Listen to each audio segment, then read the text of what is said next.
દાહોદના Kalabhai petrol pump ઉપર petrol ભરાવીને નીકળતા સમયે કોઈ અગમ્ય કારણોસર બાઇકમાં આગ લાગતા બાઇક સળગી ઉઠી હતી અને વિસ્તારમાં અફરાતફરીનો માહોલ સર્જાયો હતો.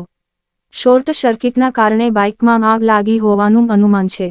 દાહોદ જિલ્લાના ગરબાડા તાલુકાના ટૂંકી ગામે રહેતો યુવક દાહોદ શહેરમાં ખરીદી અર્થે આવ્યો હતો અને કાલાભાઈ પેટ્રોલ પંપ ઉપર બજાજ કંપનીની ડિસ્કવર બાઇકમાં પેટ્રોલ ભરાવી અને પંપની બહાર નીકળ્યો હતો.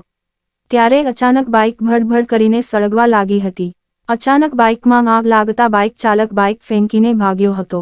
બાઇકમાં આગ લાગવાની ઘટનાથી વિસ્તારમાં અફરાતફરી મચી જવા પામી હતી. જોકે આગ લાગવાને કારણે સમયસર પેટ્રોલ પંપ ઉપર મૂકેલા અગ્નિશામક ઉપકરણ વડે કેમિકલયુક્ત પાવડરનો છંટકાવ કરી આગ ઓલવવાનો પ્રયાસ કર્યો હતો. આગ તો કાબૂમાં આવી ગઈ હતી, પણ બાઇક સળગીને રાખ થઈ ગઈ હતી. યુવકની બાઇક સળગી જવાથી યુવક નિરાશ થયો હતો. જોકે પાલિકાના અગ્નિશામક દળના ફાઇટરો પણ ઘટના સ્થળે દોડી આવ્યા હતા અને પાણીનો મારો ચલાવી આગ ઉપર કાબૂ મેળવ્યો હતો. જોકે કહી શકાય કે આજે મોટી હોનારત આ વિસ્તારમાં થતા બચી હતી.